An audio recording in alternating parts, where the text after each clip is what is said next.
வணக்கம் தோழர்களே, குட் ப்ராப்பர்லேருந்து ராஜா. இன்றைக்கி நாம் ஒரு 80 சென்ட்டில் இந்த தார் சாலை ஃப்ரண்டேஜில் ஒரு அற்புதமான ஃபார்ம் ஹவுஸ் தான் பார்க்க போகிறோம். இந்த ப்ராப்பர்ட்டிக்கு ஃபேஸிங் அப்படின்னு பார்க்கும்போது வெஸ்ட் ஃபேஸிங்கில் அமைஞ்சிருக்கு. இது எங்கே இருக்குது அப்படின்னு பார்த்தீங்கன்னாக்கா பவுஞ்சூர் மதுராந்தகம் நியர்பையில் அமைஞ்சிருக்குங்க. ப்ராப்பர்ட்டிக்குள்ளே பார்த்தீங்கன்னாக்கா ஃபுல்லாகவே ஃபார்ம் தான். ஆக்சுவலி இதில் செம்மரம், அது மட்டும் இல்லாமல் ஃபுல்லாகவே தென்னை மரங்கள் வச்சுருக்காங்க. நல்ல ஹீல்டு தரக்கூடிய அளவுக்கு தென்னை மரங்கள் வளர்ந்துருக்கு. சாயில் வைஸ் பார்த்தீங்கன்னாக்கா ஃபுல்லாகவே ரெட் சாயில் தான். இதுக்குள்ளே பார்த்தீங்கன்னாக்கா ஒரு கிணறு இருக்குது. அது மட்டும் இல்லாமல் ஃப்ரீ சர்வீஸோடு கொடுத்துருக்காங்க.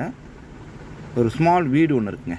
நல்ல ஒரு கெஸ்ட் ஹவுஸ் தான் இது. ஆக்சுவலி இந்த பைப் லைன் கூட கொடுத்துருக்காங்க பாருங்கள் ப்ராப்பர்ட்டிக்கு. ப்ராப்பர்ட்டி முழுமையாகவே பார்த்தீங்கன்னா 80 சென்ட்டு சுற்றிலும் பைப் லைன் கொடுத்துருக்காங்க. வாட்டர் சூப்பரான வாட்டர் இருக்குது இதில். இந்த கிணறு அற்புதமான ஒரு கிணறு. விலை அப்படின்னு பார்க்கும்போது இந்த 80 சென்ட் பார்த்தீங்கன்னாக்கா 1 crore கோட் பண்ணுறாங்க. சூப்பரான ஒரு ஃபார்ம் ஹவுஸ் தான். இடம் பிடிச்சிருந்தா என் நம்பருக்கு வரலாம். தேங்க்யூ.